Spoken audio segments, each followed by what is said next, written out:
Yevropaning eng katta futbol sahnasi yana alangalamoqda. Salom hammaga. Tinchmisizlar? Jigarlar.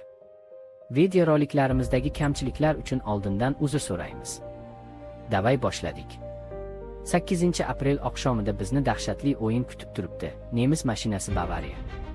Madridda Real mehmoni bo'ladi. Chempionlar Ligasining chorak finali doirasidagi bu bahs bevosita Budapeshtga boradigan chiptani naqd qiladi.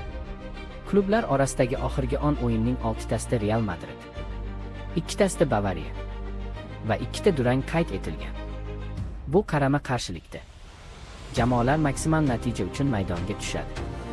Ikki o'yin natijasiga ko'ra yarim final yo'llanmasi hal bo'ladi. O'yindan oldin Bavariya bosh murabbiyi Vincent Kompani quyidagicha izoh berdi. Realga qarshi o'yin juda qiyin bo'lishini aytmoqda. Ikki jamoa ham kuchli ekanini ta'kidlab, hech narsa oson emas dedi u va Realni past baholab bo'lmaydi. Bahsda kim favorit bo'lganini o'yindan keyin bilamiz. Real Madrid bosh murabbiyi Alvaro Arbeloa. U ham Bavariyani past baholamayapti. Ayniqsa katta raqibga qarshi har bir imkoniyatni jiddiy baholash kerak. Endi bahsga qaytsak. Bavariya va Real Madrid dueli Chempionlar Ligasi tarixidagi eng mashhur duellardan biri hisoblanadi. Umumiy o'yinlarni olganda Real Madrid kichik farq bilan ustunlik Real tomonda. Jamoalar o'rtasidagi bahslarda eng ko'p gol urgan futbolchi Cristiano Ronaldo hisoblanadi. Bavariya darvozasiga 9 ta gol urgan. Hali bu natijani hech kim yangilagani yo'q. Ikki gigant aprel oyida ikki o'yinli qarama-qarshilikda yarim final yo'llanmasi uchun kurashadi. Birinchi uchrashuv 8-aprel kuni, javob o'yini esa 15-aprel sanalariga belgilangan.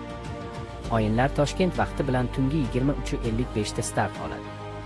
Bu bahs Yevropa futbolining eng prinsipial duellaridan biri bo'lib, har ikki jamoa final sari katta qadam tashlashni maqsad qilgan.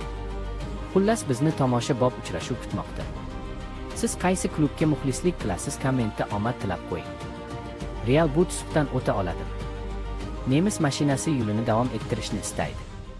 Biroq har ikki klub ham bu yo'lda bir-biriga qarshilik ko'rsatishadi. Darvozalarni asrash esa har ikki klub posbonlari qo'lida.